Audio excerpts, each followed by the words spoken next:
Somebody else gave it to him. Right. Welcome, everybody, to, we're actually reconvening tonight's Town Council meeting. We did hold a special meeting earlier this evening at which we held an interview for our Napa City County Library Commission. So we will be reconvening our regular Town Council meeting for January 21st. May I have a roll call, please? January. Councilmember Hall. 21st. Here. Councilmember Mueller. Here. Councilmember Dornbecker. Here. Vice Mayor Chilton. Here. Mayor Dunbar. Here. June 21st, yes. What I'd also like to do next, before the Pledge of Allegiance, is I would like to ask all of you to have a moment of silence. We lost a long-standing figure in our community, Tim Egan, over the weekend. He was a managing partner of the Vintage Estates, Bellagio, Vintage Inn, and The Marketplace. And on behalf of his memory and his family, if we could just have a moment of silence, please.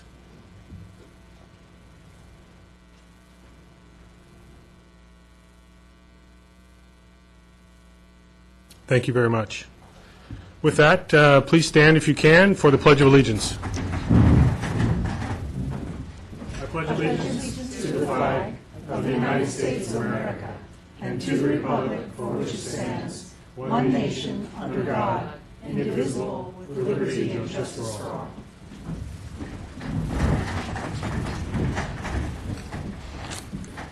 We move on to item 6, closed session report. Do we have any closed session report? No. Thank you. On to item 7, adoption of tonight's agenda. Are there any changes or corrections to the agenda? Seeing none, is there a motion to adopt? Move to approve. Second. Councilmember Dornbecker, second. All in favor? Aye. Aye. Thank you. We will now move on to public comment. So this is an opportunity for anyone in the public to talk about any item that's not on tonight's agenda. If it is on tonight's agenda, there will be an opportunity during that line item to speak to that issue. But if it's not on tonight's agenda and you'd like to comment, now is your time. I don't see anybody moving forward, so we will move on then to, no, just a seat relocation. Move on to item 9, the consent calendar. Are there any issues with the consent calendar, questions, or is there a motion for adoption? Move to approve consent calendar. Second. All in favor? Aye. Aye. Consent calendar is adopted. And we will now move on to item 10, presentations. And we do have 3 presentations this evening. The first one is a presentation of proclamation to Steve McGrath. And there he is. He's hiding in the middle there. So, Steve, Mr. Graff, if you would join me at the podium, please.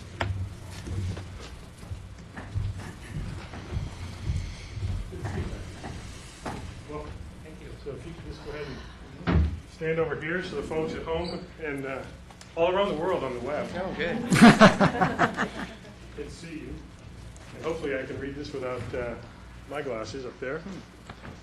But on behalf of the entire Town Council, this is a proclamation recognizing your contributions to the town.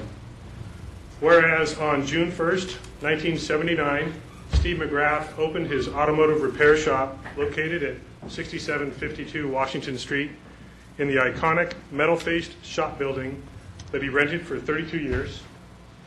And whereas Steve operated McGrath Automotive Repair as a true family business, working beside his daughter for 10 years, as well as with his father-in-law and brother-in-law over the years. And whereas Steve enjoyed helping and servicing the automotive repair needs of a loyal Yountville following that numbered more than 1,500 customers, including the residents of the California Veterans Home in Yountville, who often would share a story or two at the shop. And whereas longtime Yountville residents have many fond memories highlighting Steve's business career, including when he kept cows in the back of the shop, and he would occasionally have to run up and down Washington Street to corral strays and lead them, tied to the back of his truck, back to the shop. I see you're nodding in approval. Whereas Steve has witnessed some unique incidents from the front of his shop on Washington Street, ranging from the historic suburban propane explosion across the street, construction of Washington Square in the 1980s, and Hotel Luca in 2010, the colorful history shared with his longtime neighbor, Ponches, to the 2010 high-speed auto chase, complete with law enforcement helicopter cover, that ended at his business doorstep. And whereas estimates have Steve servicing over 40,000 vehicles in his 32 years operating in Yountville, during which time he earned a reputation as a skilled automotive mechanic and an honest, trustworthy person. Now, therefore, be it resolved that the Town Council of the Town of Yountville hereby expresses its sincere appreciation and thanks to Steve McGrath for his contributions and hard work servicing the automobile needs of the Yountville community. Dated June 21st, 2011.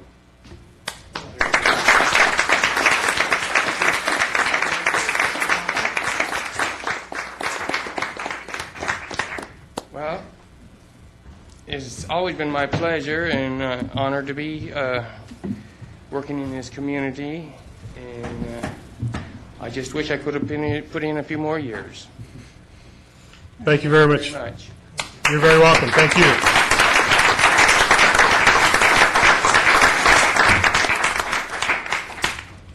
Next, I would like to recognize another one of our longtime Yountville residents, and I'll come down to read a proclamation to Chef Thomas Keller.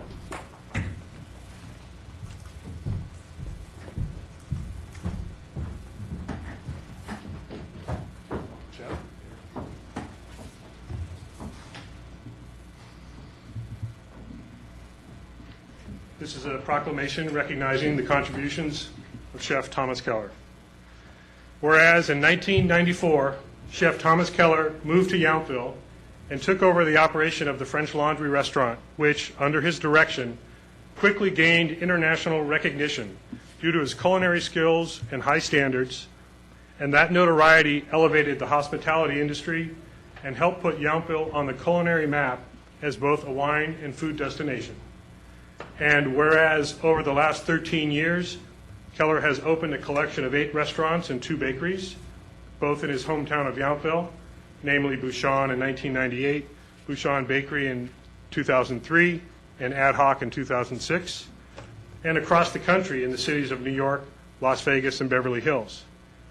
And whereas a long list of professional honors and accomplishments include in 2001 being named America's Best Chef by Time Magazine, in 2003 receiving the honorary degree of Doctor of Culinary Arts from Johnson & Wales University, being named Best California Chef in 1996 and Best Chef in America in 1997 by the James Beard Foundation, and Chef of the Year by the Culinary Institute of America in 2007. Keller is the only American-born chef to hold multiple 3-star ratings by the Michelin Guide and received a total of 7 Michelin stars in the 2011 editions. In addition, the French Laundry was named Best Restaurant in the World by Restaurant Magazine in 2003 and 2004. And whereas in 2010, Chef Keller was elected to the Culinary Institute of America's Board of Trustees and contributed his unique perspective and leadership to furthering the school's educational mission, and he has launched numerous culinary careers through his restaurant apprenticeships. And whereas this past spring, French President Nicolas Sarkozy designated Chef Thomas Keller a Chevalier of the French Legion of Honor, making him just the 3rd American culinary figure to be so honored. And whereas his culinary career scope includes publications such as the French Laundry Cookbook, collaboration on a dinnerware collection, and a Napa Valley Cabernet wine label, Modicum, and he consulted on the feature film Spanglish and the Golden Globe and Academy Award-winning animated film Ratatouille. And whereas Chef Keller remains active professionally and personally in his hometown of Yountville, where he and his restaurants are involved in Napa Valley community charities such as Auction Napa Valley and local causes such as Yountville Little League, Yountville Elementary School, the Yountville Kiwanis Club, and others, not to mention his work on the best equipped snack shack in the country. And I won't even mention the dunk tank At Bastille Day, either. Now therefore be it resolved that the Town Council of the Town of Yountville hereby expresses its sincere appreciation and thanks to Chef Thomas Keller for his contributions to the Yountville community as both a business leader and a longtime resident, and recognizes him for his level of excellence and influence in the culinary industry around the world.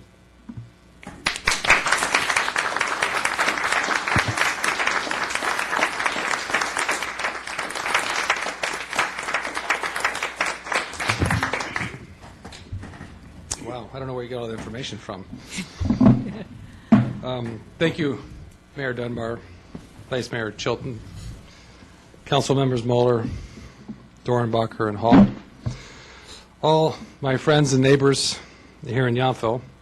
This is certainly a tremendous evening for me to be recognized by you and our fellow townspeople.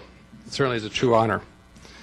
17 years was the day I arrived here in Yountville, May 1st in 1994, not realizing what was in store for me or my restaurant, or, more importantly, the individuals that helped me establish this restaurant in this magnificent town. I do remember Don and Sally Schmidt, who were leaving the French Laundry after 17 years. So you see, this year is the day that I've owned their restaurant for 17 years. I could not have imagined at that time the extraordinary success that I would realize, that our restaurant would realize, and that so many individuals who have come to this amazing town would have realized as well. Of course, it's all of those individuals who have contributed to the success, and I want to thank all of them. Some of them are here tonight. I know there's a whole bunch of them standing out here. I'm a big part of that, some over here. Just a minuscule of the people that have come to this town to work in this restaurant, in these restaurants, I should say, and have always gone away with a piece of this community in their heart, and will be there forever. Yountville certainly was a different place then, and I'm not sure if I've been good for Yountville, but I can say Yountville certainly has been good for me. I've had the opportunity to continue to impact many individuals in many places around the world, and each time I return home here to Yountville, I ask myself, why did I ever leave? This is my home, the town I love the most. I am forever thankful and blessed to have come here 17 years ago, and I pray that I'll remain for another 17 years. Thank you all from the bottom of my heart. Good night.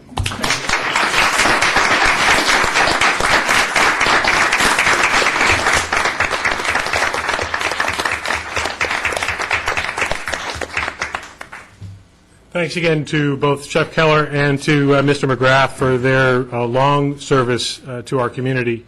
And these are examples of recognitions that we plan as a town council and a town staff, recognizing some of the community leaders and longstanding residents that we have here in Yountville that sometimes can go a little underappreciated or even forgotten at times. So we're going to make a concerted effort to recognize as many folks as we can.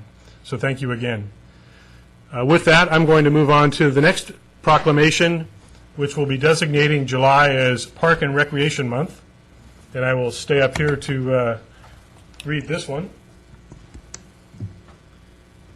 Whereas parks and recreation programs are an integral part of communities throughout this country, including the town of Yountville, and whereas our parks and recreation are vitally important to establishing and maintaining the quality of life in our communities, ensuring the health of all citizens, and contributing to the economic, environmental well-being of a community and a region.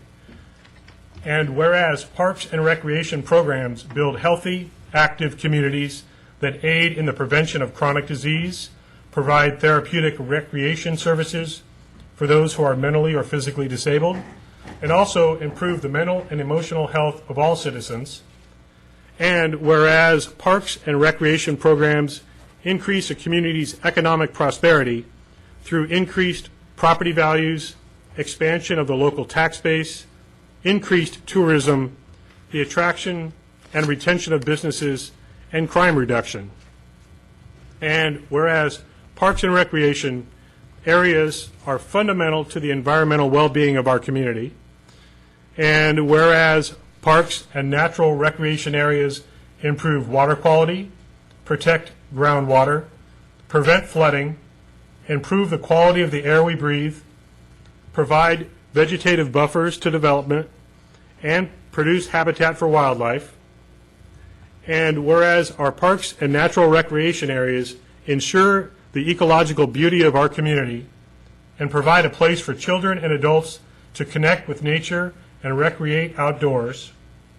And whereas the U.S. House of Representatives has designated July as Parks and Recreation Month, and whereas the town of Yountville recognizes the benefits derived from parks and recreation resources. Now, therefore, be it resolved that I, John F. Dunbar, Mayor, on behalf of the Yountville Town Council, do hereby proclaim the month of July as Park and Recreation Month in the town of Yountville. Sure, we can all applaud that. And our Park and Recs Director, Samantha, and her staff will make sure that we all engage in those activities throughout the year. So thank you very much. With that, we are going to move on to our next presentation, Greenhouse Gas Emissions Inventory, Yountville Municipal Operations.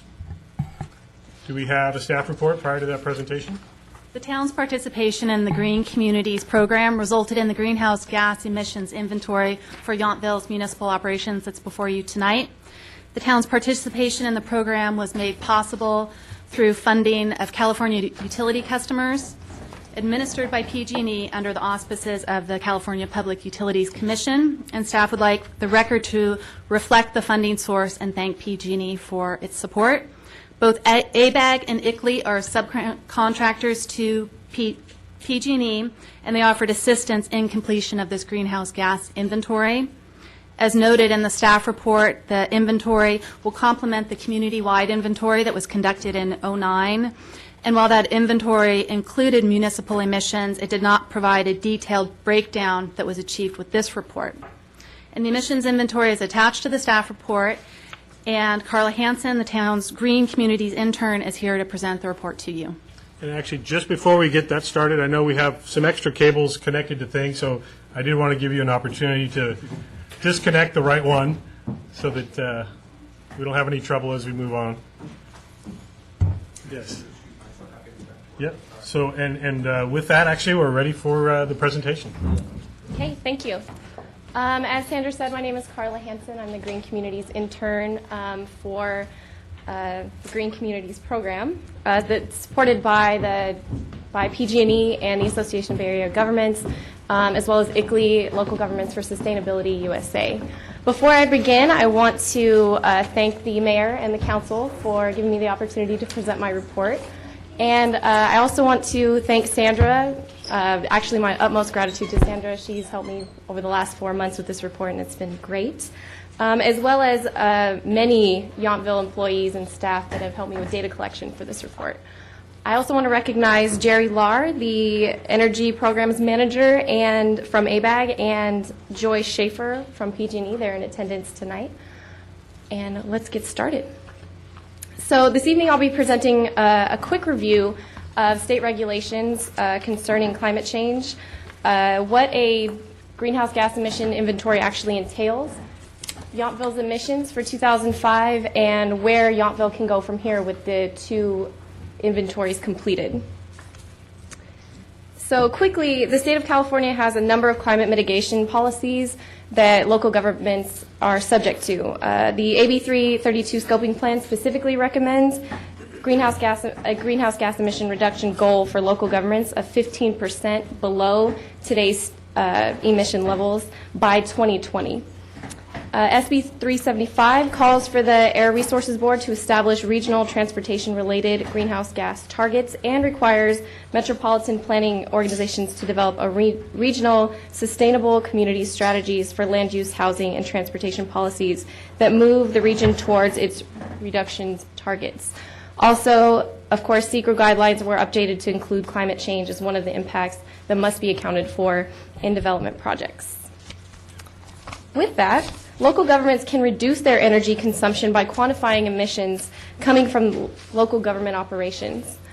This helps policymakers and stakeholders understand the local government contribution to climate change. ICLEI has 5 milestones for climate mitigation, and conducting a greenhouse gas emission inventory is the first in this process towards strategies that help reduce greenhouse gas emissions. So what is a greenhouse gas inventory? It's an assessment of greenhouse gas emissions associated with activities at various scales. These scales include local government operations as well as at the community-wide scale.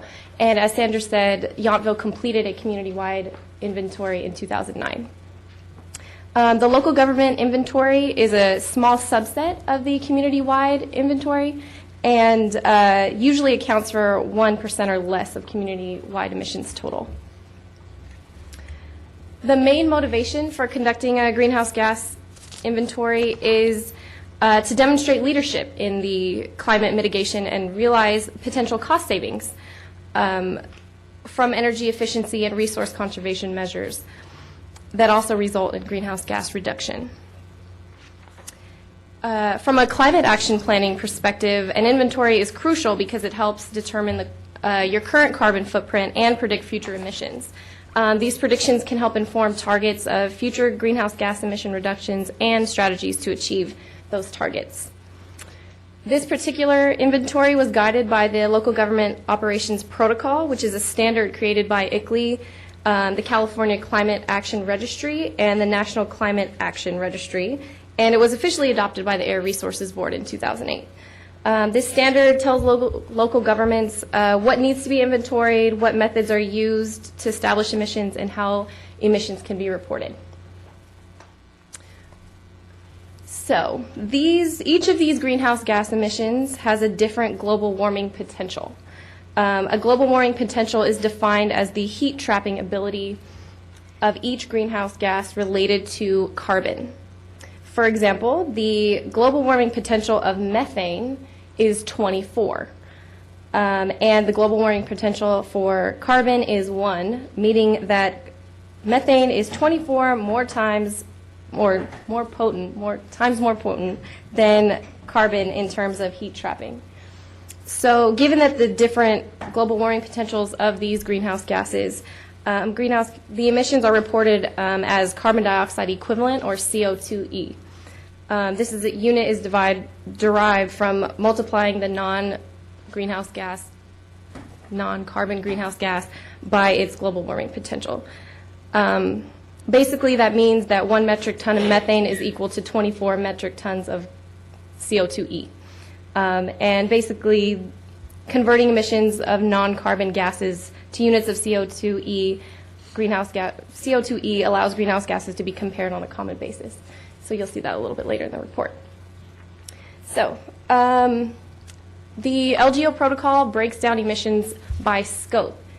Scope 1 are direct emissions from sources within the local government's organizational boundaries. Scope 2 are indirect emissions and refer only to emissions associated with the consumption of purchased electricity. Scope 3 are all other indirect emissions, such as employee commute and outsourced activities. And these are illustrated in pictures for your pleasure. Scope 1 includes natural gas, and as you can see, there's diesel generators as well, process emissions from wastewater, as well as leaked refrigerants from air conditioning units. Scope 2 includes electricity, and Scope 3 includes employee commute, government-generated waste, contractor-owned vehicles, and outsourced activities. So the LGO protocol also breaks down emissions by sectors. And doing this, you're able to easily communicate your inventory to the public and identify opportunities for reductions. And the LGO protocol also breaks down emissions by source. So stationary sources, mobile emissions, waste from government operations, employee commute. Okay, now to the good stuff. So the next couple slides describe Yountville's 2005 baseline emissions. Yountville's greenhouse gas emissions from their local government operations totaled 464 metric tons of carbon equivalent, CO2e. As you can see on the graph, the wastewater treatment plant contributed the most at 45%, along with the government-generated solid waste, employee commute, and vehicle fleet and equipment. And I'll be highlighting these particular sectors as we go, and it'll get a little bit more detailed. So, and also quickly, the contracted services you see accounting for 4% include the Napa County Fire Station, the Napa County Sheriff and Fire Fleet, and the street sweeping services that Yountville contracts out, along with the refrigerants that are leaked from the vehicle's air conditioning units. So, next. Oh, my bad. Okay, so this is a breakdown of emissions by their source. So basically, the electricity and natural gas were the biggest contributors to emissions by source, along with gasoline and solid waste. And the wastewater treatment plants. Here's a breakdown of their emissions by source. And the natural gas and electricity contributed the most, whereas the anaerobic digester, their process emissions accounted for only 3% of the total wastewater emissions. So this graph illustrates the government-generated waste, and the wastewater treatment plant in Public Works had the highest amount of emissions, whereas Town Hall had the second highest, 41%. And I think it's good to note that the town generated about 256 tons of solid waste in 2005 and 600 tons of recyclable materials. So, good difference. These are the Yountville's vehicle fleet emissions by source. 46% of the emissions were from gasoline-powered public works vehicles. In 2005, Yountville operated 11 vehicles ranging from passenger vehicles to heavy-duty trucks. Public Works also used equipment for landscaping and things like that, ranging from tractors to leaf blowers. And those pieces of equipment used diesel, gasoline, and propane fuel, which their emissions accounted for less than 3% of the emissions. And employee commute by mode. Employee commute emissions are considered Scope 3 emissions, so indirect emissions, because the town does not own or operate the vehicles that their employees drive, of course, but is a required reporting sector because the town can influence emissions through various programs like carpooling. So a survey designed by ICLEI and distributed by Yountville was used to collect data needed to calculate emissions and capture other information that helps Yountville set effective employee commute policies.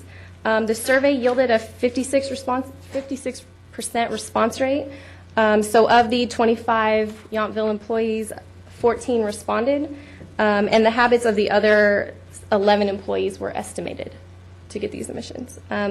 Most employees commute in light trucks or SUVs, 76%, and 75% of employees live 6 to 10 miles from work and drive alone to work 5 days a week. So based on the results of this inventory, I came up with a couple recommendations that Yountville could explore. Changing their procurement policy to specify high fuel efficiency for each of the public works vehicles. Increase office recycling. Implement a composting, recycle, and reuse policy at each building. There's a good example of one in Community Hall. And establish a method for methane capture at the wastewater treatment plant. So where do we go from here? The town has already participated in the county-wide climate action framework, caps on community-wide emissions, retrofitted streetlights with LEDs, and completed an energy upgrade in Town Hall. And with this momentum and the LGO local government operations inventory completed, it could enhance data collecting systems surrounding emissions, set reduction targets for future emissions, and implement a municipal energy plan, also known as a climate action plan, to meet these particular targets. So a municipal energy plan can demonstrate commitment to a specific set of programs and policies by analyzing and describing them in detail based on expected implementation levels, emission reductions, establishing roles and responsibilities and timelines for implementation, and most importantly, identifying a funding source. And now I will open it up to questions, because I'm sure there are some. Thank you very much for the presentation. First, I'll ask the council if there are any specific questions. Councilmember Mueller, do you have some questions? No. Councilmember Hall? No, not this moment, thank you. Councilmember Dornbecker? I just have one question, that is, how much of the data is from 2009 and how much is from 2005 or 2006? I'm sorry, I'm confused about that. Most of the data is from 2005, but the data that was not available as far as fuel consumption for the vehicles or vehicle miles, or actually vehicle miles traveled was from 2005, but how much was paid for fuel in 2005, that data wasn't available, so it was estimated for 2005. But most of it is 2005 data. Thank you. Vice Mayor, any questions right now? One question I had, does this incorporate the Veterans Home No. use at all? So No.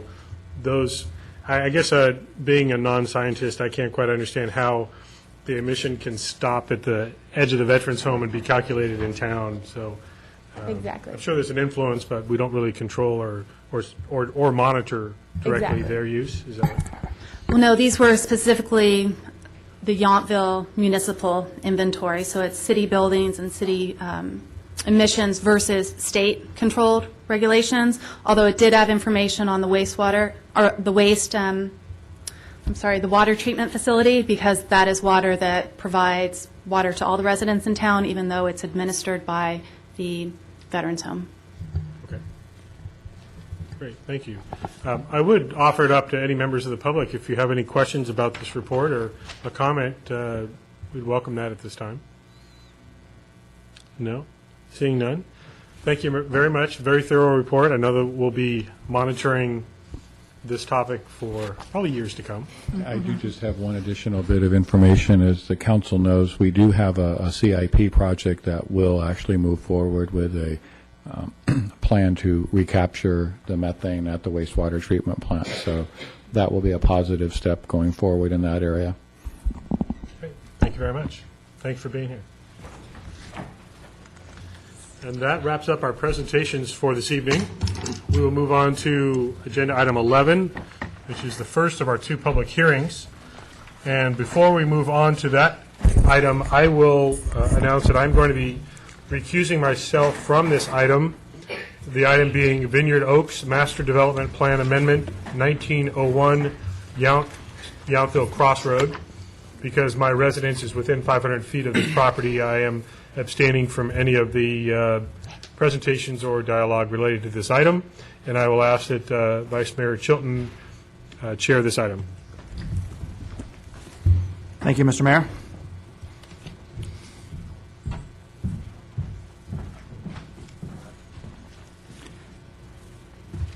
Okay, as stated, we are on item 11A, the Vineyard Oaks Master Development Plan Amendment at 1901 Yountville Cross. There are some requested design review amendments to the existing master development plan. Can we have a staff report to start? In 2009, the Town Council approved the Master Development Plan for the Vineyard Oaks project, and since receiving approval and marketing the units for sale, the applicant has received prospective buyer feedback that's informed the decision to make design modifications to each of the 12 single-family residences. And there are no changes proposed to the fourplex, which is the affordable housing unit that fronts onto Yountville Crossroad, and there are no changes to the site layout or distribution of 1- and 2-story structures that are shown on this slide. The proposed modifications result in removal of many of the details of the original design and a simplification of that design. Material schemes have been presented for each of the different plans, of which there are 5. And these are illustrated in these drawings. Each of these plans has a designated material scheme, roof type, and roof color. The one-story structures feature a metal standing seam roof, and the two-story structures feature a shingled roof. There are 5 different color schemes that are illustrated on this exterior finish matrix, and the buyer will have the option of selecting a color scheme and a type of wainscoting for their residence. And these are the only 2 variables, the color and the wainscoting, because the other items such as materials, roof type, and color have been selected by the developer. And to ensure diversity amongst the structure, staff is proposing conditions that are consistent with the applicant's proposal, that the color scheme and wainscot not be permitted on 2 adjacent residences, that no 4 residences shall have the same color scheme or wainscot, and that identical application of materials and colors shall not be permitted on any 2 residences within the project. And as I already went through, these are examples of what the houses could look like with the different color schemes and wainscot applied to the exteriors. With regards to the wainscot, it will be discontinued on the side elevations, as shown in this slide, where you can see the stone transitions to a plain wainscot. And the design ordinance provides that building materials should be consistent throughout, with a similar architectural theme on all sides of a building, and it's to avoid the appearance of false facades. The break that's featured here is along side elevations, and it will be screened by a fence to block view from the public right-of-way, so there's definitely less of a concern in this regard. However, this does represent an inconsistency with the design ordinance, and it will be visible on site from side yards and from adjoining residences, particularly the 2-story residences. With regards to the stucco exterior, it will be used on all but 1 residence. 7 residences will feature stucco. 3 of the 2-story structures will feature both wood and stucco, and 1 will feature a stucco wainscot. And this is not entirely compatible with materials that are used on the other side of Staggs View Lane or in the adjacent Washington Park and Yountville Square neighborhoods. But staff simply notes that this use of materials in the context of the neighborhood, which is more dramatic when considered in a subdivision of this nature where the homes share similar features than, say, a single-family residence in the Old Town Historic District where the houses have individual designs. So that's the staff report related to the design modifications. There's another element regarding a heritage oak that the applicant is proposing for removal. And as a reminder, 8 of the original 10 heritage oaks on the property were to be retained. The 2 that were to be removed were mitigated with 10 replacement oaks in 24-inch box size varieties. At this time, during grading and installation of the bioswale, it became apparent that a 3-stem valley oak was located where the swale intersects with an existing subsoil drain. So the applicant's project arborist has suggested removing the oak and mitigating its loss with 8 to 10 valley oaks of varying ages to prolong what he calls the viability of the grove on the subject property. Staff consulted with the town arborist, and he suggests that to mitigate the loss of the oak, 10 oaks be planted, and he suggests 3 24-inch box size, 4 15-gallon, and 3 5-gallon. And staff is suggesting a condition to this effect. At each of your seats, you'll see a revised condition before you that reflects these sizes. And the reason that the town arborist gave for the distribution in these sizes is that larger trees are more likely to survive, while the smaller, younger ones are more likely to be browsed by squirrels. We are also recommending that condition 10 be stricken from the conditions and the remaining ones renumbered. And the applicant is here as well to give a presentation and answer questions. Thank you. Before we move on to the public hearing and hearing from the applicant, are there any questions for staff at this time? No. No questions? I have one question. Your revised condition of approval, it was actually in both regarding the trees. the clause that says the trees may be planted on or off-site, if there was a desire to plant off-site, what's the criteria for that?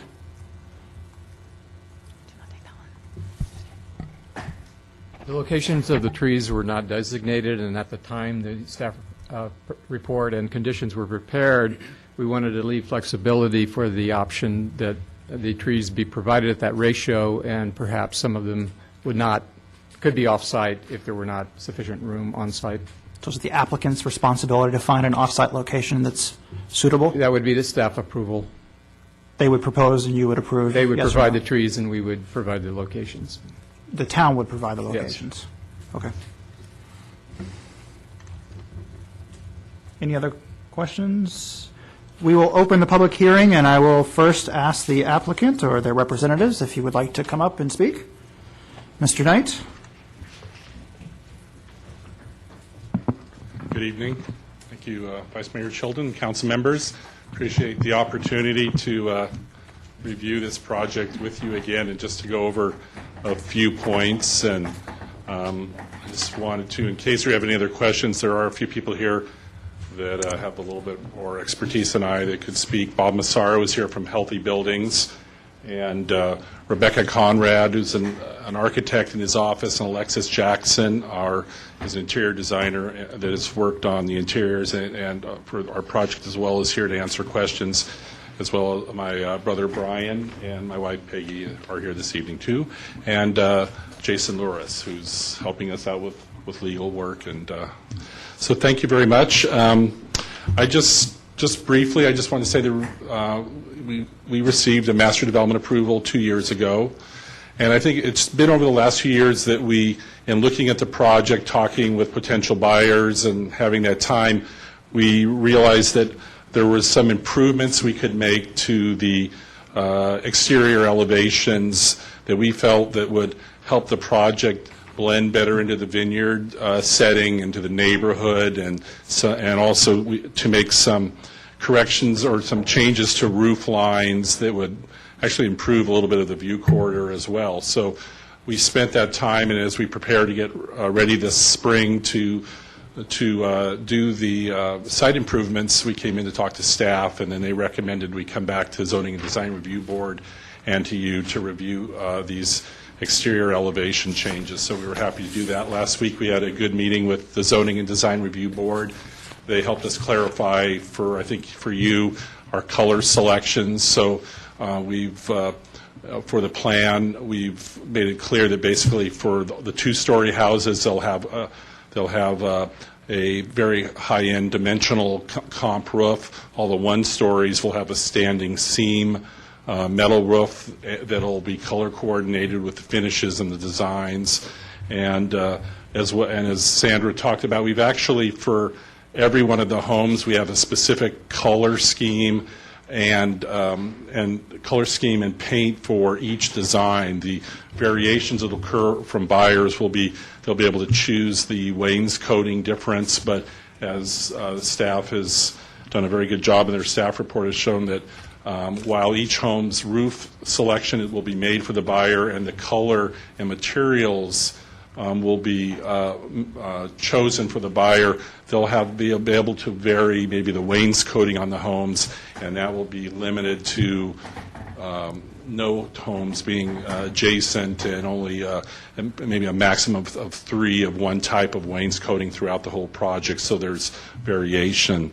And so just generally, our changes from 2 years ago or to here, we had a darker kind of arts and crafts design, and what we've really moved to is, as Sandra talked about in her report, is a lighter, more prairie aesthetic to the exterior elevations.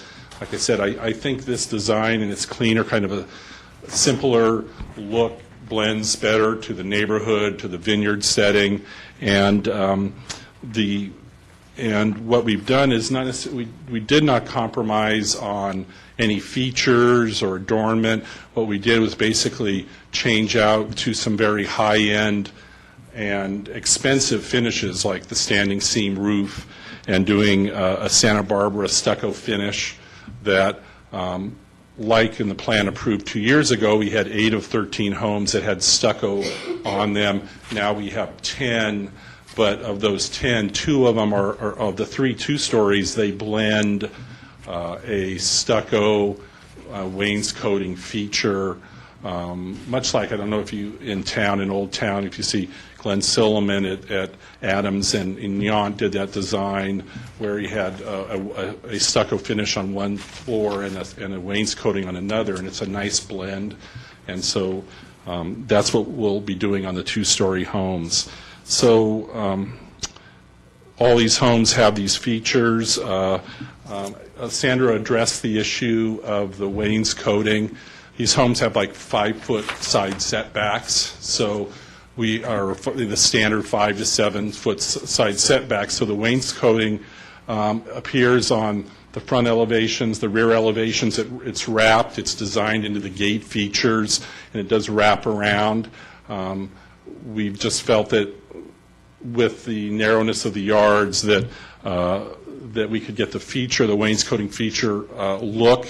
At last week's Zoning and Design Review Board, we agreed that on lots 1 and 3, which are lot 1 is right on the corner, and on 3, both those homes have setback garages to keep the view corridor through to the vineyards to the east open. It will wrap those homes on the visible sides so that the wainscoting is consistent. But as you go down the street, the fencing and the setbacks really prevent a view from those side yards. So we're proposing just to use them in a very aesthetic way and attractive way, but not all the way around the house. We hope to, with a benefit, basically use those funds for other improvements to the home. I don't have very much else to say. If you have any other questions, I'm happy to answer them. In terms of the site, there is no changes to the site other than on Lot 9. Well, 2 changes. Lot 9, the home came forward 3 feet. And what's, fortunately, what I'm sad about is that because of the location where we had set our windmill, it ends up being basically right under the oak tree that's on Yountville Crossroad. And a windmill and an oak tree don't blend very well, especially when the windmill was ending up underneath the canopy of the oak tree. So we removed the windmill from the site design on Lot 2. But the affordable housing is something we're not addressing tonight. We'll come back to maybe someday. We'll come back with something more interesting to put on Lot 2 with the affordable. Maybe we'll bring back the windmill somehow, but right now it's not on. We've removed it from the site plan because the location doesn't work out. Happy to answer any questions or have Bob or the staff answer questions. I'll ask for questions. I'll start off with one. Can you address what is the changed condition from your perspective on the oak tree, the heritage oak? Well, I wish we had maybe a better picture. I think we've preserved. There was 10 oaks on the property. Actually, 2 of them end up, even though they're preserved and are part of the Yountville's heritage tree survey, they actually on the other side of the property line on the Beards property in the county. But they're apart. They're near the property line, so we're preserving them. But near the end, on between lots on lot 12 and 13, it's a one stem tree that basically comes out with 3 limbs, with arms, and it's smaller of any of the trees. It's certainly not any of the large, beautiful specimens we have there, but it's under on the very end. It's, like I said, it branched out, and it's right in the center of basically our sewer line. We preserved the bioswale, so from the affordable housing down to Lot 9, we have an open bioswale, so that water, drain water and all that naturally perks into the earth. But as we got down to the largest of the oak trees, that tree was basically right in the center of the bioswale. So by lot 9 or 10, we have to divert an underground storm water around those trees to protect them. And as we come back to meet the city's storm drain catch that's in the very corner, the southeast corner of the property, that tree is right there, and we can't make a connection with it. So Joe Schneider from the arborist, I think, has presented made some good suggestions for us to plant trees. And one of the issues, like I know 2 years ago, some of the neighbors actually on Staggs View Lane were concerned, putting 10 oaks on Staggs View Lane would eventually block view corridors. And so, as those trees grow, so that's why it was left flexible, basically for us to provide the trees to the town, and where they would be more suitable in town, then that would be probably a better location for their planting and protection. So, Okay. Any questions from the council right now of the applicant? Councilmember Hall? Yeah. Hi, Eric. I just one question, going back to the wainscoting, because I understand, maybe I'm going to paraphrase and you tell me if I get it wrong. The decision on the wainscoting and having it be inconsistent on the homes where it now not wrapping around the entire property is because you only have a 5-foot, call it a 5-foot piece of property between the side of the house and where the fence is going to be. Is that correct? So it's really, it's because it's going to be out of view, it's going to be something that won't detract from the overall look of the property. Is that correct? yeah, we reviewed this last week with the Zoning and Design Review Board. We talked to the members. I think by the end of the meeting, I think there was a general consensus from them that they could support the design features that we are presenting to you today. And it's just that, and I understand the zoning design requirements that there be some aesthetic consistency, but generally, what we're doing here with setbacks that are fairly narrow, they're standard setbacks that you'll see in a subdivision. We're using the wainscoting in places where they're visible. We're incorporating them into the gate features, and returning. But it's a feature down a sided yard that may be of very little use to most of the residents. And so it's an investment in a place where where we can improve as we've done with wainscoting on in the front, these very beautiful wood columns and the eave banding, to add those features there and make it and include the wainscoting in places where we know on lot 1 and 3, because of setbacks from garages and a view corridor that's different on that lot and on the corner, put it there, but not use it throughout the project. So, Okay. yeah. I understand. Yeah. Did you give any consideration, I'm back to the tree, thanks for answering a lot of the questions I had about that earlier. Did you give any consideration, now that I know which one it is, it's that smaller one, to actually moving it someplace else instead of, adding all these extra trees in town that we don't know where they're going to go yet? Was that, because it is smaller now, you said. Well, it's Is not it that possible? small, but in terms of, because it's been overshadowed by the mature heritage trees around it.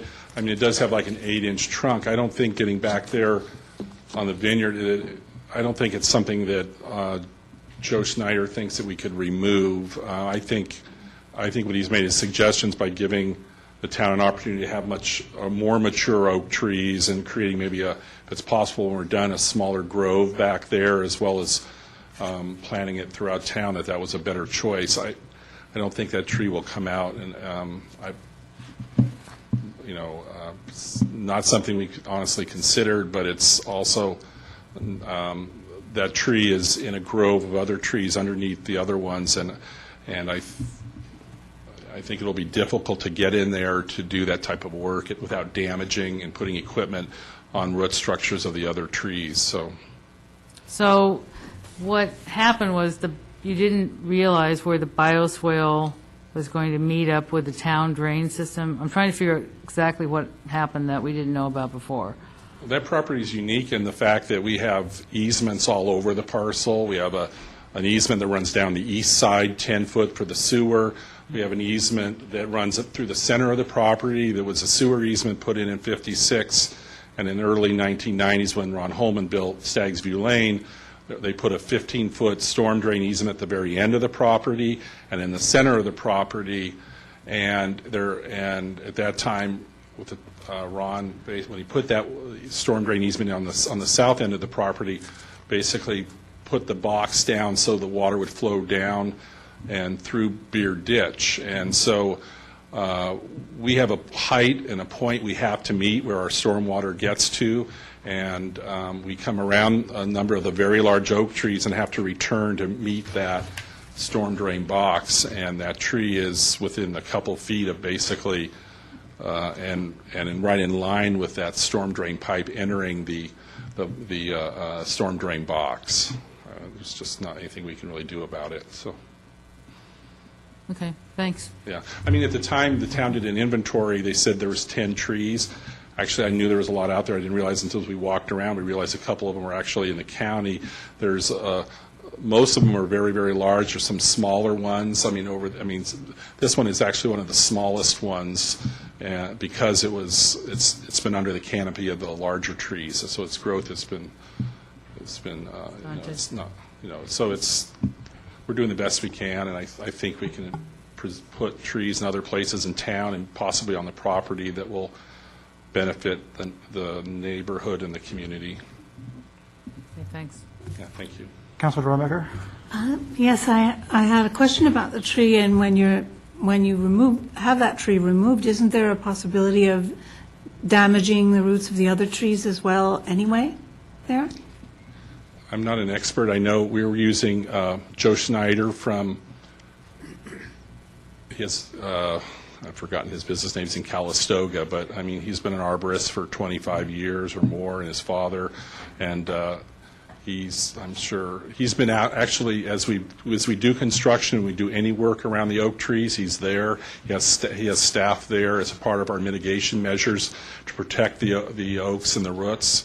And so he's been out there and advised the town what he thought was the best thing to do. And he will do the work. So he's the best person. And so you have a response to that. Okay. And then my second question is, will there be enough room beside the homes where the wainscoting will not be? Will they be able to plant plants there? Down the easement, oh yeah, I think there'll be room. I mean, down the side yards. Yeah. I mean, it's a standard side yard. I mean, there'll be a 6-foot fence on both sides. I mean, people will be landscaping, there'll be windows. I think there's opportunities where people will do design features, through the windows. We have casement designed windows throughout the whole house. So, and I don't think there'll be room for that. It's just that's another thing that they may plant and do that where the wainscot won't be visible, Yeah. at those locations. So. Okay, thank you. I apologize. Just I don't know if Bob had a. I appreciate your time. Thank you very much. Okay. Come on up, Bob, and state your full name for the who knows how many time. My name is Bob Massaro. I'm the CEO of Healthy Buildings. And I wanted to expound upon a couple of answers and fill in some information. When the project originally came through here, we were looking at density, we were looking at locations, we were looking at a lot of the green features. Kind of important to reemphasize, particularly in light of the greenhouse gas presentation today, that these are LEED Gold net zero energy homes. So as we got deeper into the design process, for example, the tree situation in the bioswale, we actually ended up relocating the bioswale at an additional cost to save trees. That last tree just became a problem.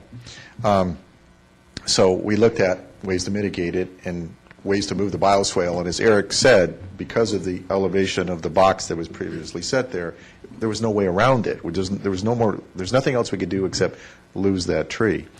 In answer to your question, Council Member, the tree will be removed at ground level, and then the stump will be ground, so we don't get into the roots. So the roots of the surrounding trees don't in any way get affected. What prompted these changes is, as we got deeper into the architecture, we were looking at the solar aspects and the mounting of the solar panels, and we realized that on the single-story roofs, it's much more effective to put a standing seam metal roof, which is about 50% more expensive than the roofs that were originally approved, the asphalt or dimensional shingle roofs. We could not put the standing seam metal roofs on the smaller one because the two-story ones, because the roofs are so small, it becomes inefficient to put standing seam metal roofs there. So we looked at the roof change as doing two things. Number one, increasing the quality of the roofs in many of the buildings, the one-stories, and second of all, providing greater opportunities to put solar panels, because this is a continually, we're trying to bring these to net zero electricity, which we will do. We will achieve that. Then we started looking at the materials that were used, and the original approved materials actually were never wood. It was fiber cement in a batten look, kind of arts and crafts. And we decided that we wanted to upgrade it. We wanted to look at a prairie-style architecture, which is very traditional, combination of stucco, the big windows, and the heavy timbers, and so on. And in doing that, we decided to make the change to what's called the Santa Barbara stucco, which is the very smooth, very expensive stucco, and eliminate the board and batten. So the two changes that we came forward with simplified the design with respect to the ornate elements. We lost the rafter tails, for example, because they weren't consistent with the architecture. But we added a higher level of finish on the stucco and higher level finish on many of the roofs. The issue of the side stone actually came from my recommendation to the Knights. One of the premises of sustainability is don't use materials if you don't need them, if they don't have an effect. So in looking at the side yards are 5 feet wide, and they have a gate in the front. So there's only one person, or in some cases, or one party, or in some cases two parties, that would ever see the side. That would be the owner of the house, or if it's next door to a two-story house and they're looking down on it. The general public cannot see those side yards. So I'm saying, why take the expense of and the carbon footprint of the stone and put it somewhere where virtually nobody sees it, except for the property owner or the two-story property owner.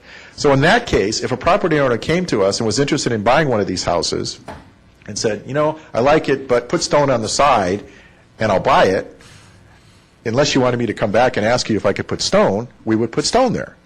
But it just didn't make sense, because you literally would have to come up to the gate and stand over the gate to see the side yard. I lost my microphone, by the way, but I can I'm sure, cover it. Other than that, we see everything we've done as an improvement. We spent probably twice as much time on this as we did the first time, because the first time was about density and view corridors and so on, and staff was really keeping us under tight constraints there with respect to, we knew we couldn't overcome 16 feet. So the view corridors are the same or better on all of these. So I just want to expound upon that, fill in some of the blanks. We're going to have a net zero energy home, a series of net zero energy homes. I'm also the president of the United States Green Building Council for this year. So I'm proud to have this in the Napa Valley, and I'm proud of the town managers and council's goal to make this the greenest town in the Napa Valley. So if we can do a little bit of part with Vineyard Oaks, we'd like to do that. So can I answer any more questions? Any other questions? Thank you, sir. Thank you. I will move on to the rest of the public in this public hearing. Anyone else want to come up? Mr. Rhodes? Yes. Come on up. State your name, your address. Oscar Rhodes. It's on. Is it on? Yeah. 1 Staggs View Lane. I don't know if you got a copy of Sharon. Unfortunately, she's ill this evening. But Bob, did you give her a copy of this to the staff? Can you give that to Michelle and she'll pass them around? Oops. You want me just to read it? You can do both. It's up to you. You might want to take a minute and just read it. Then I'll deduct that from your 5 minutes. How about that? Right, that's fine. Okay.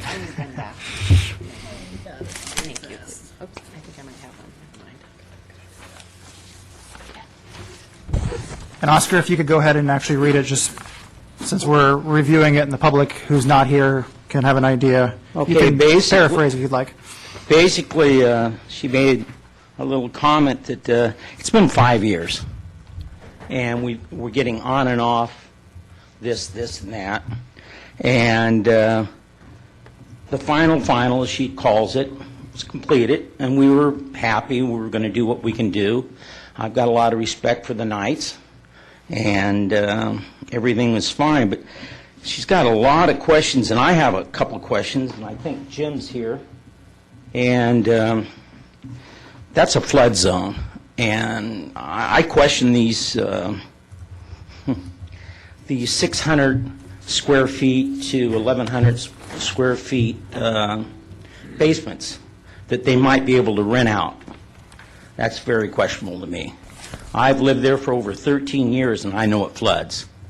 Now, they've done a good job. They're working hard to get it approved and up above, but it's not going to work. And I wouldn't want any rentals across the street. I mean, we sacrificed, I wanted 6 lots there originally.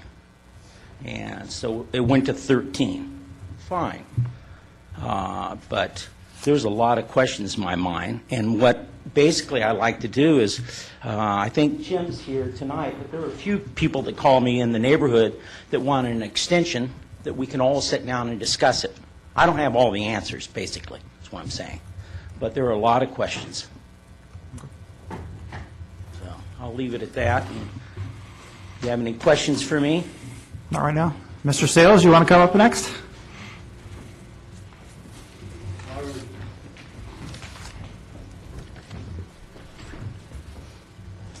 Jim Sales, 3 Staggs View.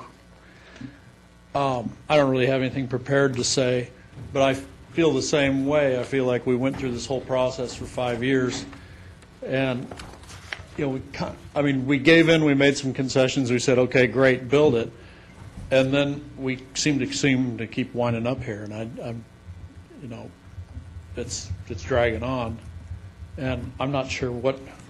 I didn't realize we were getting basements too.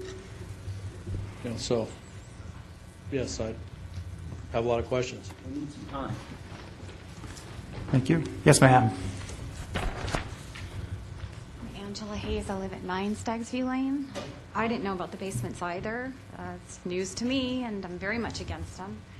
Also, metal roofs, I don't feel they blend in our neighborhood at all.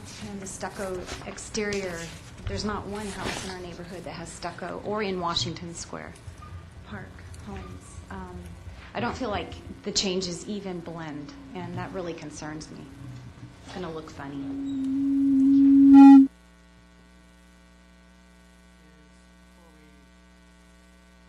Questions, which I have a few. Is anybody else from the public? I think we've exhausted the public here. Okay, I will close the public hearing and see if council has any additional questions right now before we discuss this item. Are there any additional questions? I would like to ask a question about the basements, because there is some discussion in the staff report, although I don't feel like it's it's not highly noted. Can you talk about the basements and their inclusion and how that is different from the previous plan in 2009? Sure. Thank you. Back in 2009, there were basements that were approved. In some cases, they were cellar storage rooms, for example, on Plan A. And on other plans, they were deemed to be a family room or a cellar space. So they were proposed at that time. However, originally, they were only shown with one point of ingress-egress, and now they have a second point for exit requirements. And it's the second exit which provides an opportunity for an independent access to the space. The applicant hasn't said they'll be used for second units. Staff simply raised the issue that because of this second entry that there is a potential, even if that's remote, because these are within the backyard, you have to go through the side yard. Second dwelling entrances are typically on the street side of the building. Most of these cellars exceed 600 square feet, so they wouldn't qualify as a second dwelling anyway, but staff notes that a permit would be required to convert the space to such, and we'd look at such items as parking, and so it would be reviewed. They couldn't unilaterally be turned into rental units, but at least with regard to some of the units, they hold the potential of being able to be modified. So parking, we're kind of tight on parking and have some creative parking as it is. What's the typical requirements of the town in that instance? A second dwelling requires one screened parking stall, so it doesn't need to be in a garage or even in a carport. Potentially, it could work as in tandem style in the driveway with an agreement with the owner, and that's only where the driveway could accommodate the length of the vehicle and it wouldn't overhang the public sidewalk. And like I say, it hasn't been presented to show how it could meet the requirement of the parking space, so I don't even know if the driveway itself would satisfy the requirement. Okay, thank you.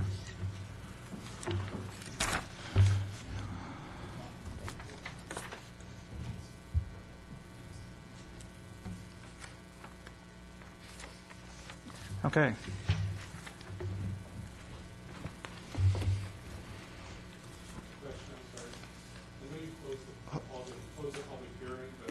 Eric, come on up to the microphone.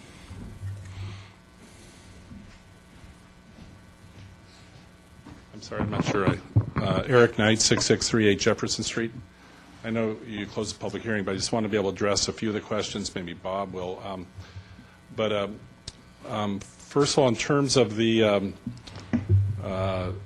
changes and all that from 2 years ago, basically there's not any site improvement changes, and what we do have is some elevation changes. But these designs are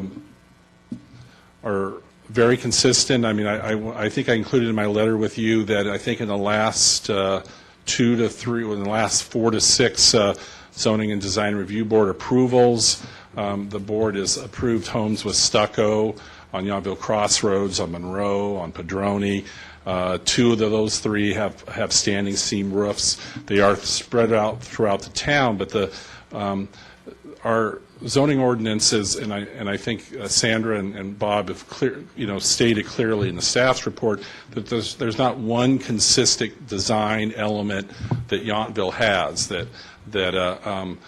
and so we're blending features and designs that exist throughout all of town. As we said, we agreed in terms of the 2 stories have composition roofs, the 1 stories will have standing seam.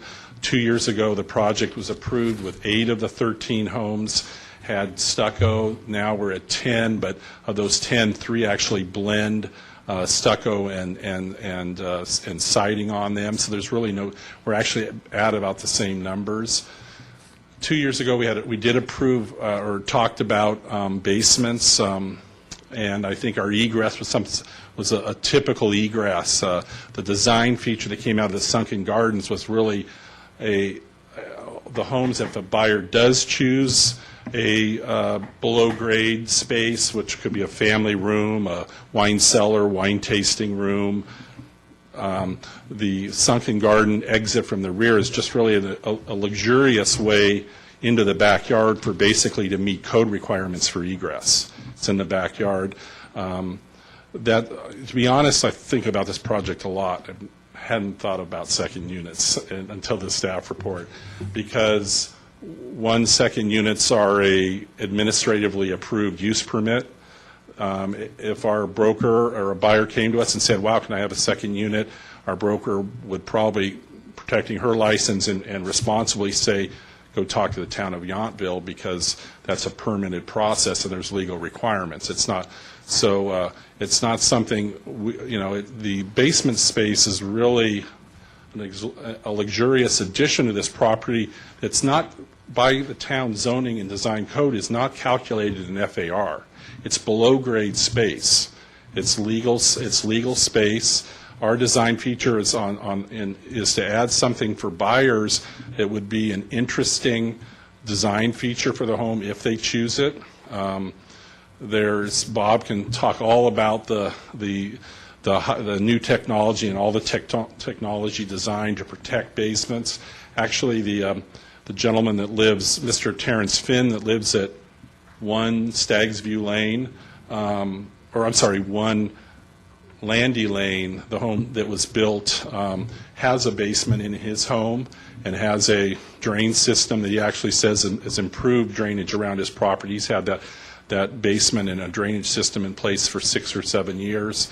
I think Mr. Roland Myers, I think, was the gentleman that put it in when he built that home. So it's right next door and working well. So I don't think we're adding anything to this design. I'm happy to answer any questions the neighbors have about the project, but and so thank you very much. Thank you. And since I gave opportunity, I'll give opportunity here in a minute if you guys want to say anything else. I actually have a couple of follow-up questions, and you guys can jump in as well. One did have to do with the issue that was brought up with the metal roofs. I think there are certain residential areas in town, single-family residential, where metal roofs are not permitted. Old Town Historic, but not in the other residential zoning It's districts. only Old Town Historic? Okay. That was one of my questions. And I want to go back to the second unit issue. I know that there, in certain situations, that state law makes it an administrative process for a granny unit under a certain size. Does that not apply because it's attached, or can you comment on that? It is an administrative approval, not subject to the discretionary approval of the decision makers where they meet each of the requirements in our second unit requirements. And it relates to size, second entrances, parking spaces, other real ministerial checklist items. So as long as those are fulfilled, it's under 600 square foot, is that right? 600 or under. Or under. So I think that was one of the questions that was brought up by public comment, had to do with what's that process. And I got the impression that it would come back to this council. Is that correct or not correct? No. Okay. They Right? would- I think we're limited in some ways of how we can forbid a second unit. Right. Second dwellings are really protected under state law because they want to encourage the availability of second units. And so as long as they comply with our ordinance, they're pretty much good to go. I would note that only one of the models has a basement that's less than 600 square feet. All the others are over 600, 700, and I think it was 1,000, so. And I would assume the state law provisions, you can see you perk up when I say state law, would preclude us from having a condition of approval that says that one could never be converted. That's right. And I think staff also could maybe mention about the requirements for second units. I think there may be some requirements for, having potable water and other types of improvements that would not necessarily be part of a basement for it to qualify as a approved second unit. So there could be some extensive changes that would have to be made to just a normal basement in order for it to be a living unit. They would. And all the units, they'd need a building permit to establish a kitchen, and some of the units, a restroom, to qualify as a second unit. So at most, we're talking about one potential house that would have a basement under 600 square foot that would trigger. One model qualifies. One right model up to would have a basement under 600 square foot that would trigger an administrative approval as opposed to an approval here. Only if they met everything in the second unit portion of the zoning ordinance requirements, which includes separate utilities, separate entrance to have that, screen, parking space dedicated to that unit. And on those units, was there is there, obviously it's a change to provide for a second entrance over the previous plan. What's the real driver behind that? Is that a building code requirement, egress, or is that a discretionary? That's been in the ordinance for quite some time for second units, I think. No, I mean for the basements. Assuming they're going to be a basement, they're going to be used for a basement, and they're putting in a second entrance to get in there. Can you remind us what the reason was to add those on? Probably egress for fire reasons. Okay.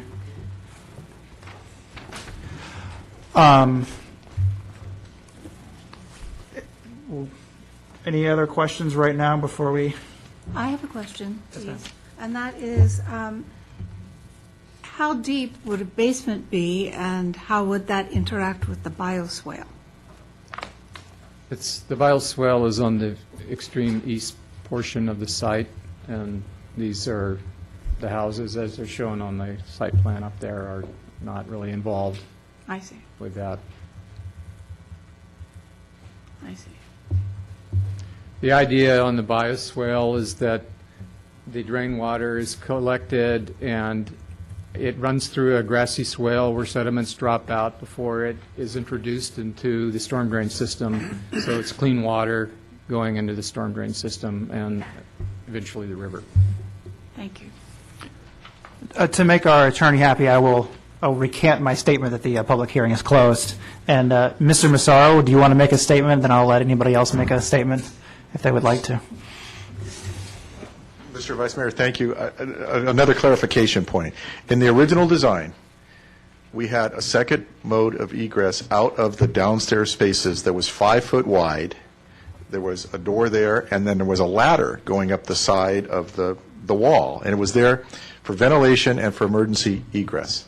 We just looked at it, and it just wasn't a good, effective approach. So we just extended that space from 5 feet to 10 feet, and we called it a sunken garden, and we put a stair there. There's no intent to make these rental units on the part of the builder or the developer. What happens with a buyer falls within the jurisdiction of the law of Yountville. We can't influence that. So I would hope that if somebody tried to do an illegal unit, that code enforcement would step in, and I would hope that if they wanted to do a legal unit, they would come forward and go through the process. But we don't have the intent. These came forward because people wanted wine cellars. That's the whole idea. I mean, so I just want to clarify the point. In the original approved plan, we had basements that we called basements. Now we call them cellars because it sounds better. But and we had a smaller mode of egress. It was 5 feet as opposed to 10 feet. So I just want to clarify that point. Okay. Thank you. And I would point out that I understand your perspective that what your intention is, but none of us can control what the intention are of people down the road. And if we set up a situation where that could happen, at least we should do that with eyes wide open. One yes, sir. point I'd like to, and maybe Matt can check me on this, but the council is eligible to impose a condition that restricts the establishment of dwelling quarters or second unit within these basements going forward, and that would prohibit at this stage, because the space is being created by this approval process, you could impose a condition that does not allow it to be converted to uses other than what is being stated as storage and wine cellars. I would recommend against that, just because of the state law issues that we've already talked about. I would have concerns over the enforceability of that condition. Okay. Anybody? Yeah, you have a question, or? Yeah, maybe someone could, so there's only one lot that's got something that's less than 600 feet. Is it one lot or one Two. type? Two. And how much smaller than 600 is it? I'm trying to get. 565 square feet. Okay, is there a feasibility you could move a wall and make that 601? Well, it Not when has to you're- be less than 600 is the idea. Right. So anything less than 600 qualifies. She's trying to avoid on that. number. Exactly. And what would happen? So if you move a on the- wall and make it 601, problem solved. Is That, or in the future, the bigger ones, I would be more concerned about restricting space and getting them under 600 by conversions and qualifying them in that way. Not if we don't put a sewer system in. It would be costly. Right now, Okay. yeah. Many of them do feature bathrooms in the cellars. That was my question. So within those cellars, do they have water. Do they have water and? Okay. So the potential for. And many more, I have to double check the plans, but they have a wet bar area where there's a sink, although not a full kitchen. That's not really. Yeah. Okay. Got it. Any more questions for now? This public hearing is not closed, as I stated before. Anybody else want to say anything, or please go ahead. Angela Hayes, 9 Stags View Lane. I don't know, the second door entrance, I've never seen a wine cellar that has a back door to it. I mean, to me, that just, none of this makes any sense. And if they build it that way, I don't care about permits, it will happen. I mean, people don't always apply for permits and follow the rules. And enforcing second dwelling violations, whatever, that just won't happen. So there is a high potential for renters coming in. That's what I feel with the back door or a second opening. Mr. Rose, last shot. Last shot, I'm in agreement. Thank you. Okay, I we'll close the public hearing for real and bring this back for discussion amongst the council. Who wants to start? Go ahead. Well, I'll start, but I might circle back. Yep. I think something similar but very different came up during one of our previous discussions, and something that worked very well, although it wasn't perfect, was that Eric, and I think he alluded to it this time, agreed to let's get together with everybody, have a conversation. A lot of the things were talked through. Now, that never happened? That you met with the neighbors and people? No, we talked over the years about Yeah, right. And 5 so, years. I think we yeah, so and that worked out really well to kind of, deal with the issues of, neighbors' concerns and what was going on with the building. So just kind of throw that out as one thing to consider. But I, too, am concerned about, these conversions and what we can do with that. So if we can remove the ministerial aspect by increasing all of them to 601 square feet, I mean, you do have the issue with them happening without you knowing it. So I don't have a great answer to that, but I do have that concern as well. So, Well, let's take we'll take the basement issue. Do you want to comment on anything else in the application before we get? no, I think I was satisfied. It was too bad we're going to have to lose another tree, but I was satisfied that they probably looked at whatever they could do about that. Okay. But no, that's my big issue. Otherwise, everything looks good, I think. Councilor Hall? I'll also agree with those comments from Councilmember Moeller. After clarification of the wainscoting and recognizing not using additional materials where they're not necessary, I guess I've kind of come full circle on that and recognized the ZDRB obviously did the homework for us in advance, which is helpful. I do have a concern, as expressed by the neighbors, who are going to be the primary we'll say beneficiaries, or those who would be impacted at the end of the day by second dwellings, and would like to, if possible, explore what opportunities or options there may be to give some additional permitting requirements should a second unit be accessible or created, given that there's a second access point to the room. I recognize these are wonderful features to put in for people. We also have to balance the fact that it will be used for other uses. I don't want to tell you what I've done in my house, but I've got children now, and so we're doing all kinds of strange stuff. Additional children, I should say. That being said, I want to make sure that there is at least some further discussion or perhaps evaluation on those units and what we might be able to do, so that this council or this community has an opportunity to opine at least before those units are created and given an option for additional dwelling. Thank you. I have to say that I concur with the other council members. It's the cellars that concern me, and if those were required to be 600 square feet, or if they were required to have only one point of entrance and egress, or in some way mitigate, because I am concerned that people will move in and then rent that space out, and that's illegally, I'm afraid. So that really concerns me. Otherwise, I think I really like the project. I think it's wonderful. Well, I would say that I very much understand and agree that the applicant had probably never even thought about it until it came up here, that this would be an issue. So my concern that I hear from the council has nothing to do with the intent of the short term. It has to do with the possibilities for the long term. Obviously, the sense of the council, I think, is to not take action on this tonight unless somebody wants to make a motion in a minute. But it seems to me that some of the unanswered questions have to do with parking, et cetera. If it can be demonstrated that parking is really not feasible or possible through an administrative process, then I think that would be a good thing to know, and that would not be an issue, and that would hopefully help the neighbors and help things proceed. But that's what I hear. Do I hear incorrectly?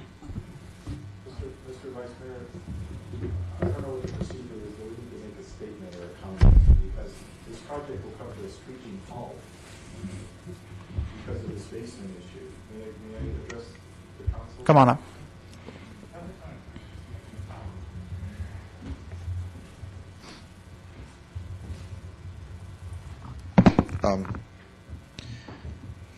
the state law affects the second units.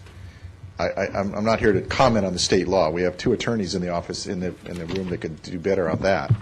I would like, if we're going to not act on this, let's not act on the basement issue, but let's act on everything else so that we can cut the tree down, so we can move ahead with the changes, because for example, we have prospective buyers that are interested in 2 homes with the big basements, and we will look at the option of increasing the size of the 2 basements in question. I've never even looked at this, so I don't think we can even have legal parking.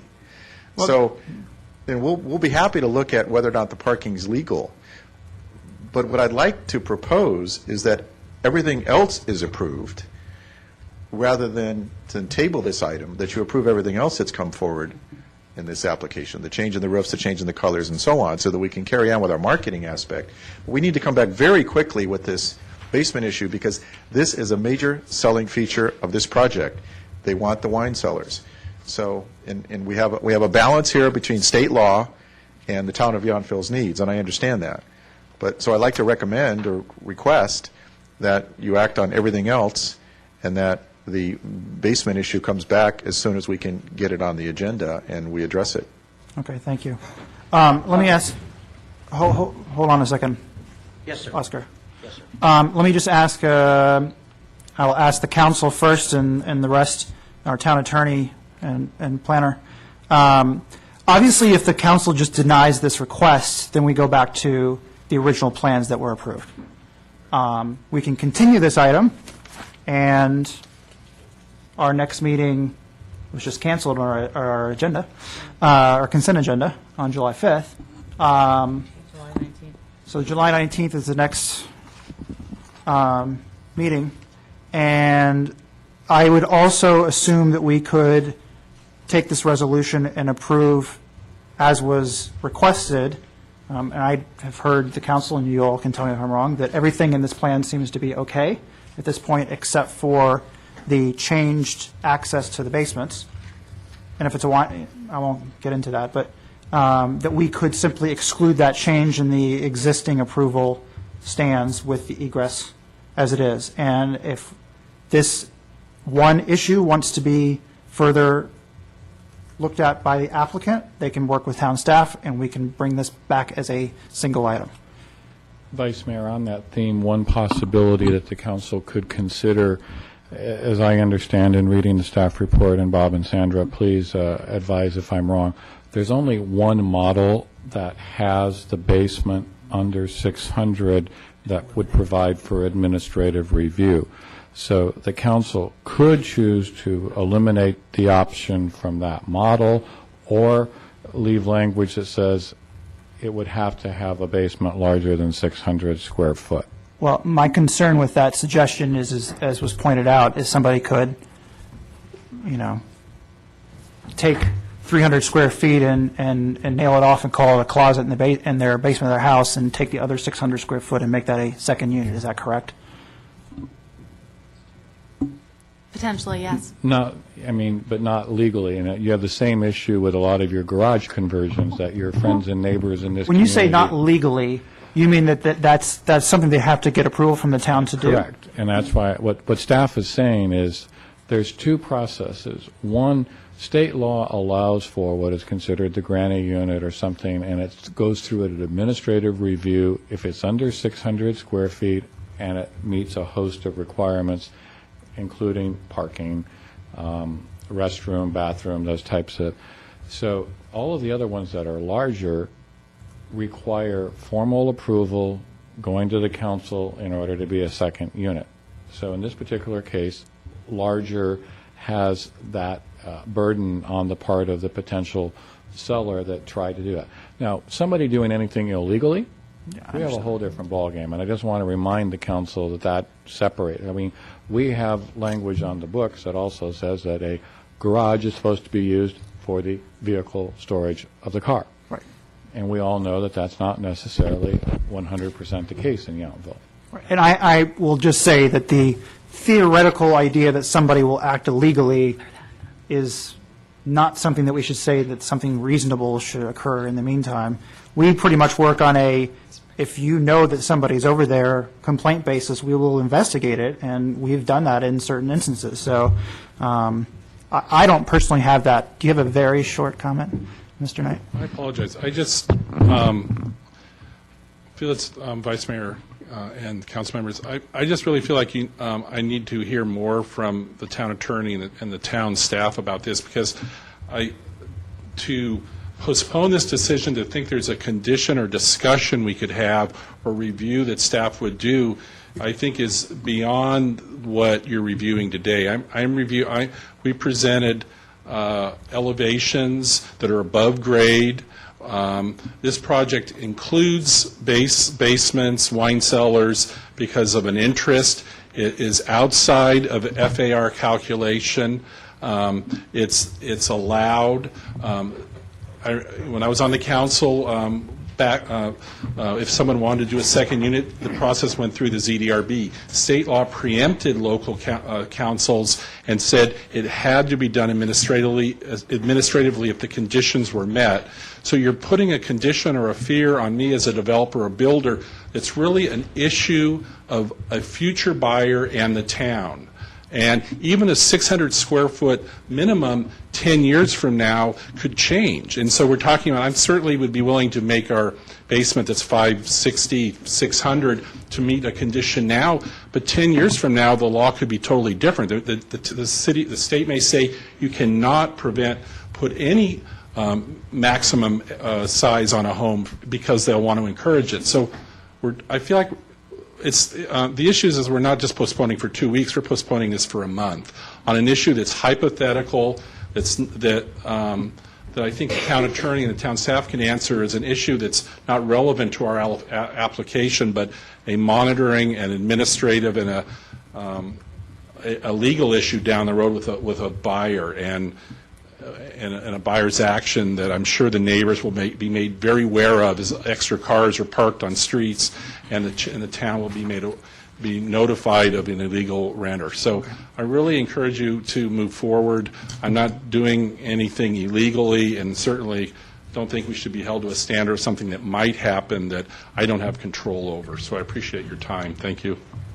And staff would support that because, as the staff report mentions, this can't unilaterally be made, a seller cannot unilaterally be made into a second dwelling. It has to receive some level of approval, and it has to meet some standards. It's not a crazy free-for-all. I can speak for myself. I think that this is what I talked about, is being able to quickly, and I see Bob flipping, is for the council to make a decision that it knows what the ramifications could be, and second, for the neighbors to understand at least what they're getting themselves into. I personally believe, knowing the plans well enough, looking at the map up there, that adding in another car that's screened that's not over a sidewalk is highly improbable, if not impossible, but nobody can say that for sure. So if we can say that for sure, and that tells us what's going to happen in administrative review, then that's easy. Right now, all we have is the master development plan process. The council still has the option, I'll point out, of saying you have an approved plan, and we can have little ladders, I think they were, in a little pit, basically, and that's what they could be. So, Bob, have you found anything yet? If you want to rule out the possibility of being able to park, I think it's probably unlikely, because we have a 20-foot setback or greater for all the units. The garages are set back further than that. Do you know which ones are the two, looking at this screen? This line right here designates a 20-foot setback. No, I'm sorry. What are what's the floor plan that has the smaller than 600 square foot basement? I can let you know in 1 second. Thank you. Yeah, which color? I see.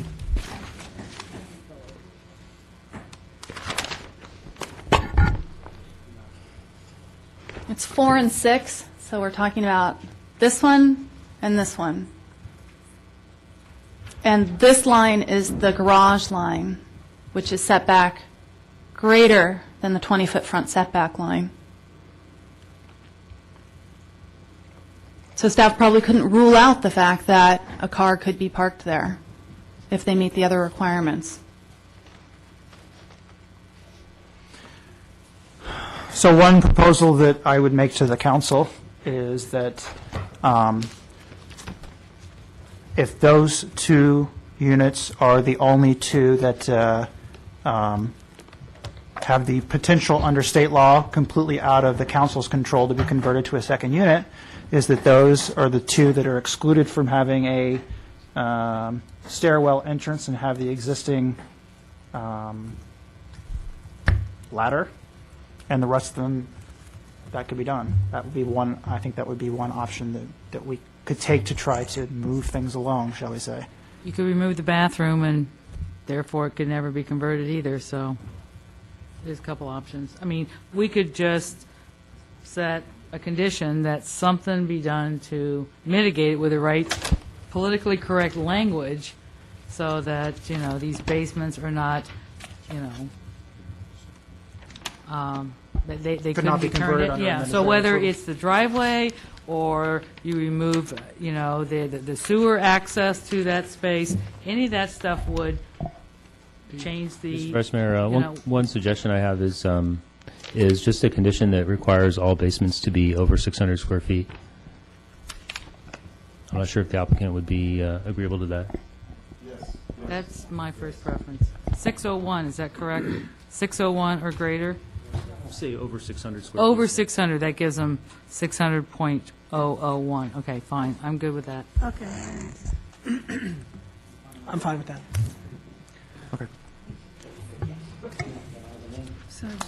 So, based on that, I think it makes sense that we talked about it. It does say, under the resolution on point A7, second dwelling units shall be required to obtain separate approval before the space may be used as an independent dwelling unit.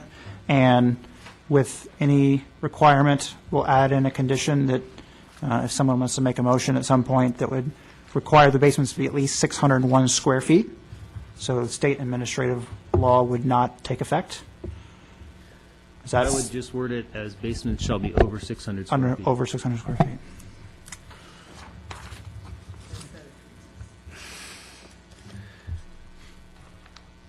I'll take a whack at it.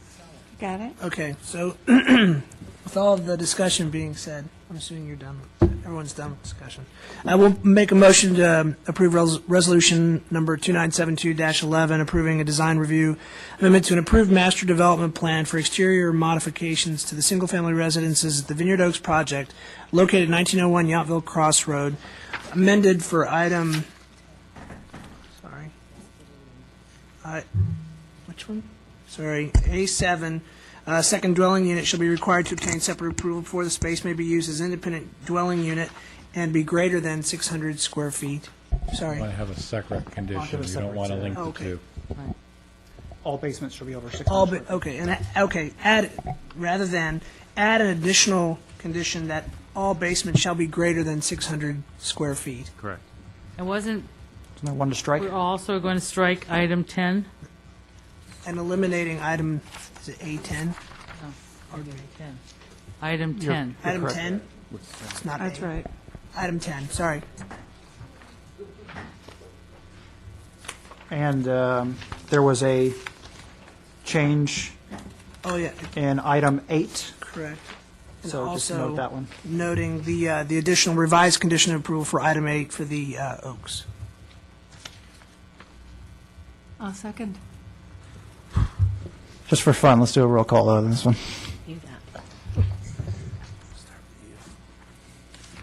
Vice Mayor Chilton. Aye. Councilmember Dornbecker. Aye. Councilmember Hall. Yes. Councilmember Moeller. Yes. That passes 4-0. Thank you very much.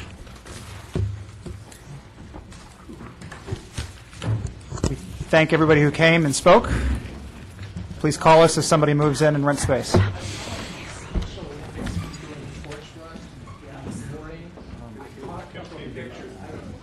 And let's take a 3-minute break while we wait for the mayor to return and the room to completely clear out.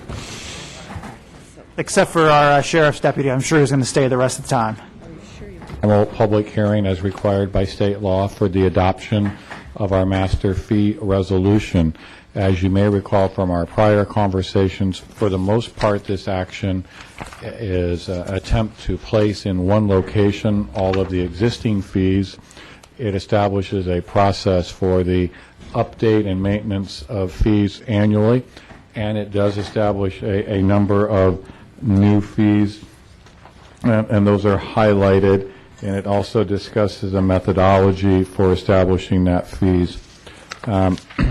Because it is a continuation of items and nothing has changed from our prior, I'm here to take questions, and then tonight you will need to open the public hearing, hear from the public, and vote on it. I apologize for the brief staff report, but given the fact that this is the third item, or the third time you've seen this, I don't want to go into extreme detail. Thank you very much. No apology necessary. Are there any questions of staff before I open the public hearing formally? I do have a Councilmember question. Dornbecker, question? Yeah, I'd like to know, under proposed new fees and charges for services, at the bottom it says, allows for additional town services, equipment, and related costs to be recovered as a condition of special event permit. Is there a cost associated with that, or? Well, it varies. A good example could be, let's say somebody comes in, has a special event, and they require public works crews to put up barricades. So we would charge that cost related to that organization. It could be extra garbage pickup because their event utilizes so much garbage or creates so much garbage. So it's not a set menu because we have to wait and see what the actual condition or the impact might be. But it will be a quantifiable cost, and it's not identified after the fact. It is something that would be told to the special event holder prior to the event and as a condition. Thank you. Any other questions of staff? Seeing none, I will go ahead and formally open the public hearing on this item and welcome any public comment. And there is no public. So I will close the public hearing and ask for council discussion and or action on this item. I'd be happy to make a motion. Please, Councilmember Moeller. I would like to move that we approve resolution number 2973-11, adopting master fee schedule, including reaffirming existing fees, adjusting current fees, and adding new fees for fiscal year 2011-2012. Second. Motion and second, all in favor? Aye. Aye. That is unanimously approved. Thank you very much.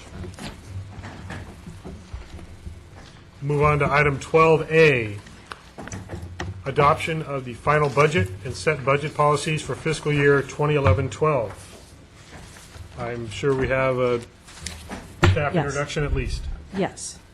Yes, Mayor, Council, we're pleased to present our final version of the proposed budget for 2011-12. As you are all very familiar by now, we've had several meetings to discuss, 5 meetings in total. 2 of the workshops were held during regular council meetings, and 3 special meetings were held dedicated to the review and subsequent changes to the budget, which is now before you in its final form. Along with budget, we also reaffirm and adopt new fiscal policies, and this year we do have 3 new policies, and I did put a revision of the new fund balance policy where I did get some feedback and incorporated some edits, so you all have that. It's marked revised.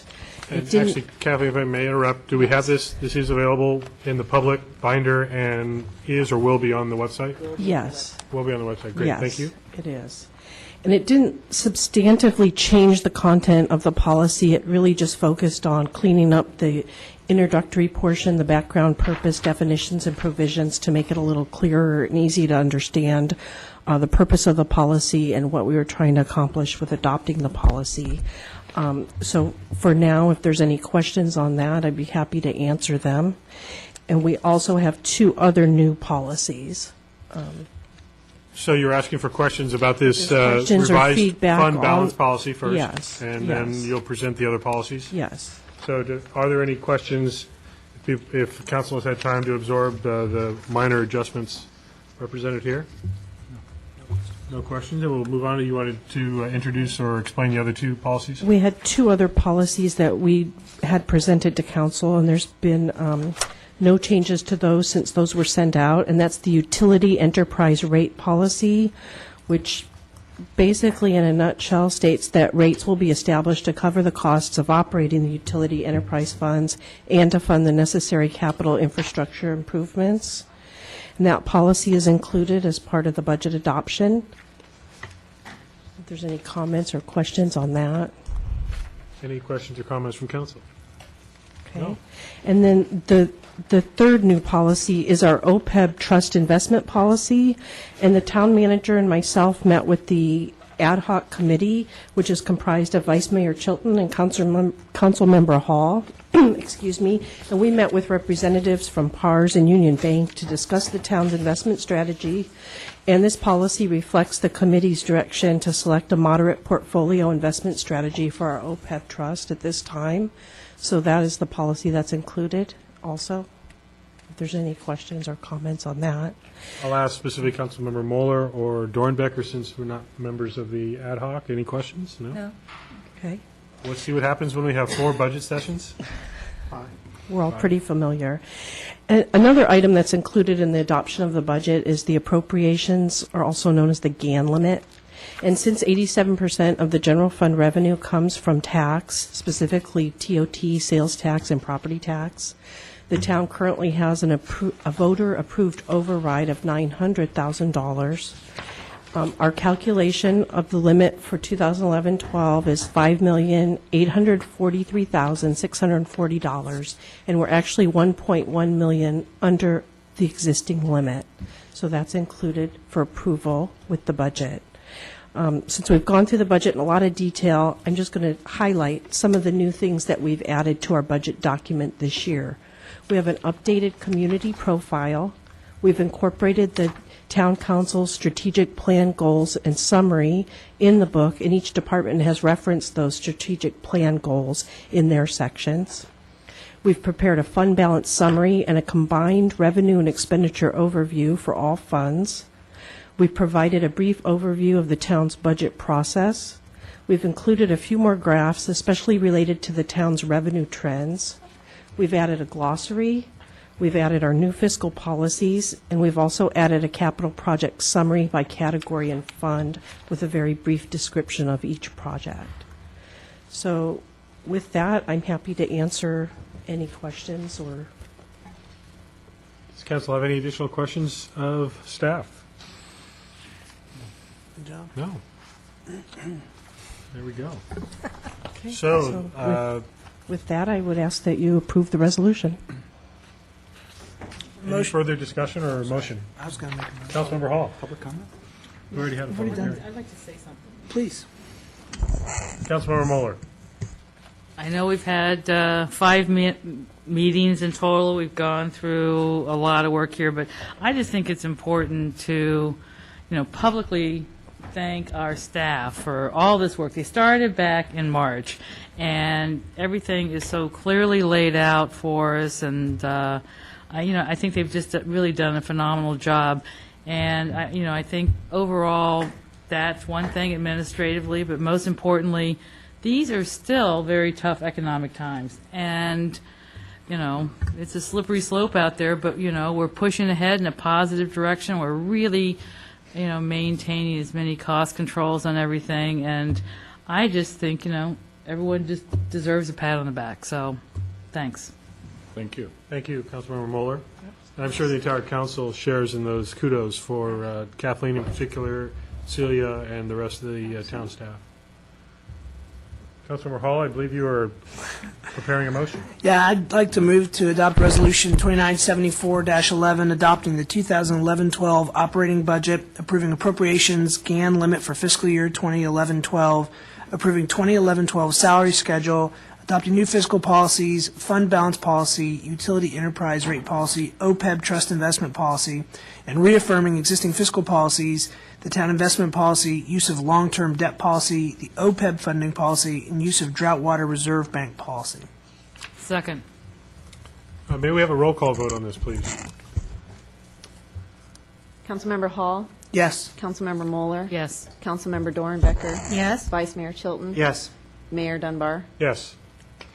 So we have adopted a budget for 2011 and 12, and thank you to the council. I also want to commend the council for not settling on a subpar or a budget that isn't as good as it can be, and this, I really think, is a very strong budget. It's a balanced budget, and it took 5 hearings to get there and months of work, but I think it's something that we can be proud of and really be confident that it's going to serve us well in the next year. Good. And hopefully Sacramento is paying attention. The last comment, if I just may, please, Mr. Mayor, is after adoption, the budget will be put into final print form and sent to the print shop for binding. Until then, please feel free to keep your binders. You can keep them after that as well if you like, but if you turn them in after that, we will recycle them for next year.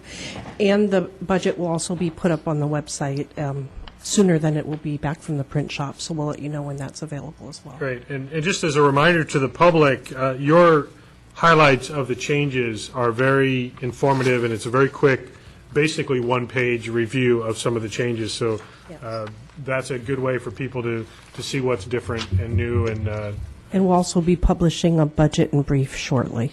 Very good. Thank you very much.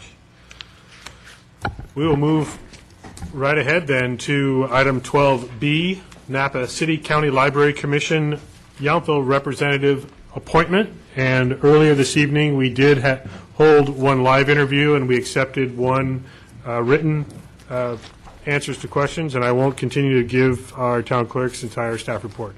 So with that. That's okay. Thank you. The town is recruiting for one Yountville representative on the Napa City County Library Commission.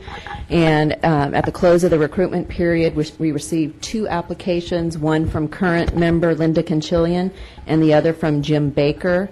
At the conclusion of council's interviews, as Mayor Dunbar referred to, council has submitted their vote sheets or ranking, so to speak, and they've unanimously appointed or recommended Linda Conchillian, the current incumbent, to continue serving. So with that, staff is asking that you appoint Linda Conchillian to serve as our Yountville representative on the Library Commission with the term expiring June 30th, 2014. Yes, before we have motion, discussion, or comment, Vice Mayor. I just want to say real quick, Mr. Baker, if you're out there, Jim, if you're watching, you're obviously not here because no one's here. You remember, I think, I speak for myself, had a great interview, and we have also a great library commissioner who is asked to re-up. And the great thing, I personally believe, is over the last 18 months to 2 years, the quality of applications and the number that we've received has been really good. So we're glad you're on the Bicycle Advisory Committee, and if you want to do this again someday, make sure you reapply. Thank you, yes. Any other comments about the appointment, or is there a motion? I'd love to make a motion. I'd like to make a motion that we appoint Linda Conchillian to the Napa City Library Commission as our Yountville representative. City County Library, yeah. Sorry, just a City County Library, just to be formal. I'll second the motion. Thank you. Motion has been seconded. All in favor? Aye. Yes, and I agree with the Vice Mayor. Thank you both to Linda and Jim for their interest and their continued public service. Thank you. And with that, we will now move on to item 13, which is staff informational reports. Do we have staff informational reports? I'm seeing a no.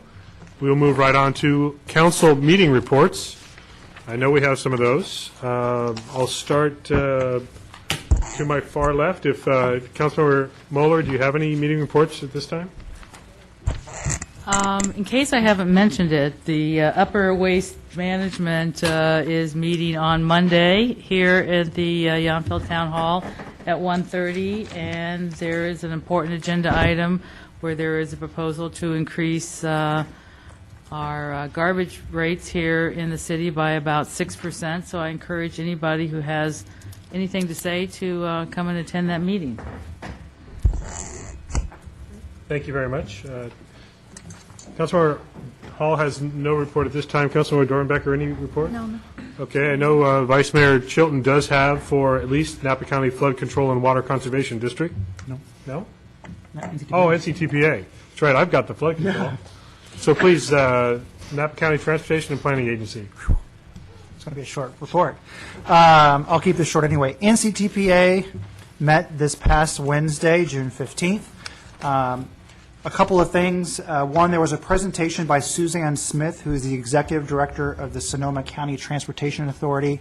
They recently, in the past couple of years, passed a, I think it was a 0.25% sales tax, local sales tax that almost entirely went to road construction and road maintenance. So she came to present on that. In case you don't know, NCTPA is doing some background research and to take it back to the voters, potentially. A new self-help sales tax, a 0.25%, and the current proposal is to not increase the overall tax rate, but to simply replace the expiring flood control in 2018 with a transportation tax.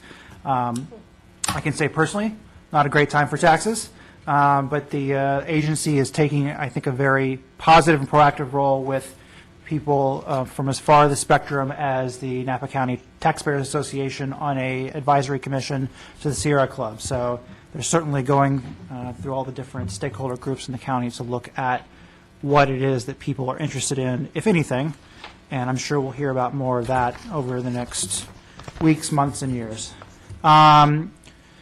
The board took action to eliminate Route 1C. 1C is a route that was highly unsuccessful that followed on the highly unsuccessful Napa trolley. So that route was taken out of service, and on July 5th, 2001, there will be a new route, Route 20, which will go from the new park and ride lot on Solano Avenue near Trancas and Redwood, and it will go over to, I believe it goes down Soscol and then down to the business park and ends up at the Napa County Airport. Of interest, the company that has replaced Japan Airlines at the airport has currently about 30 or 40 students there, and they do not bus them around the county like JAL used to. They give them a transit pass. And all of their students take the transit from their apartments down, so they're kind of reworking some existing routes, and we'll have a peak time morning and evening route 20. So look for that on July 5th. Other action: the new the new chair of NCBA will be Supervisor Caldwell, and the vice chair, starting at the next meeting, will be Mayor Jack Jingles from Calistoga. And also of note, the last item is NCBA moved forward with the invitation for bid for the Soscol Gateway Transit Center to replace the Pearl Street Transit Center. So that is continuing to move forward. And once that is done, there's a lot of service improvements that are planned to make that a hub for transit coming in and out throughout the county, so the routes can be timed up to make it more efficient and convenient for riders. So I do believe that after several years of kind of cleaning basic things up, that NCPA is now focused on what should be focused on, which is transit, and making it more effective and customer friendly. So I enjoy these meetings more than I used to. And that's the NCPA report. Thank you very much. Before I give my Flood Control and Water Conservation District report, we did have a city selection committee meeting at which I was elected to be the next chair, and Napa Mayor Jill Teckel is the next vice chairperson. That committee basically is tasked with appointing board and commission representatives throughout the county, and we did just that today. We appointed Christopher Gustin to the Napa County Housing Commission. He had been serving a term and has been reappointed to that position. So that was the city selection committee. And on the heels of the transit conversation at the flood control, we did approve the 2011-12 budget without further discussion today, but also of some interest to the community. I'll give a very brief update on street closures downtown. By tonight, they were expecting to reopen Main Street, which I'm sure the businesses and residents in that area will be quite satisfied with that. 3rd Street closures are anticipated to end in early July. The train is going to be relocated to its new tracks tomorrow. We're coming across a lot of deadlines today, apparently. Mid-July to early August, they're anticipating 1st Street closure. Soscol currently has some lane restrictions where they're diverting traffic, so you'll find some delays on Soscol Avenue. And they're also planning on reopening the parking lots that have been impacted by the Main Street closures by hopefully no later than the end of July. So to be continued on those announcements. Are there any non-meeting comments or announcements from council? I do have a few. Vice Mayor? I just want to make one comment. At this past Thursday, the Yountville School Foundation presented a check to the Napa Valley Unified School District. It's a check for $32,400, which fills out the $40,000 to ensure that in the 2011-2012 school year that Yountville School will remain open. I will point out that the school district, again this year, cut another $6.5 million from its budget, and as we know, the state budget's not done yet, so that could even go further. So thank you to the many, many people in this community who have donated now, and we need you again in the future. And I think it's knowing what's going on in the state budget situation, the fact that this has transpired is even more important than it even was a year ago. So again, I just want to thank everybody for their support. Particularly Councilmember Hall and Steve Rogers, who have helped a lot of those efforts. So thank you. And I would echo the Vice Mayor's concern about the potential funding cuts that are coming, because the tenor in Sacramento has extended from higher education cuts to basically all education cuts, including K-12. So I think we've done as good as we can do in terms of protecting Yountville Elementary, at least from fiscal closure.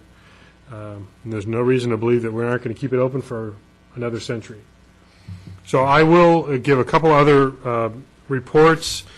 I know we're going to more formally acknowledge, but because I have it in my notes and don't want it to go unmentioned, I'd like to recognize our finance director and Kathleen and Celia Dodds in particular for earning, and very deservedly so, the Certificate of Achievement in Excellence in Financial Reporting. And just based on what we've seen in this budget and how we have been able to approach controlling our costs and increasing our revenues, very well deserved. So I wanted to give you credit for that, and all the other staff that supported you in those efforts. I would also like to acknowledge that the town of Yountville was one of 3 finalists in a statewide award from the California Transportation Foundation. We were in the category of Pedestrian and Bicycle Project of the Year, and town manager and a public works director and I went to Sacramento hoping to bring back the award. Unfortunately, we have to settle for top 3 because a very impressive project up in the Truckee area, Truckee Legacy Trail, I believe it was granted that. A very similar features to our project, so but we should be no less proud of what we've done here in the first of 44 miles of Vine Trail. Also, I'd like to acknowledge the efforts that resulted in a caregiver permit ordinance. I know this council supported this project, and there was an official launch on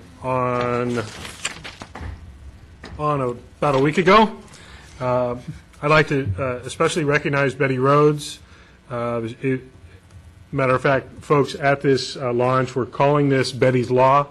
She really spearheaded this effort to protect seniors and others that need in-home care and private care, and this requires caregivers to get a permit. It looks like a regular permit with a photo.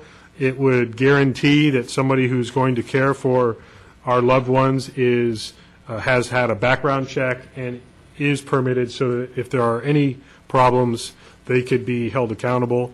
I'd also like to recognize Napa County District Attorney Gary Lieberstein. He was also very instrumental. He came to our council and really advocated. All of the Board of Supervisors were present. Congressman Mike Thompson was present, and many other folks related to senior care and home care. So I wanted to acknowledge that effort also.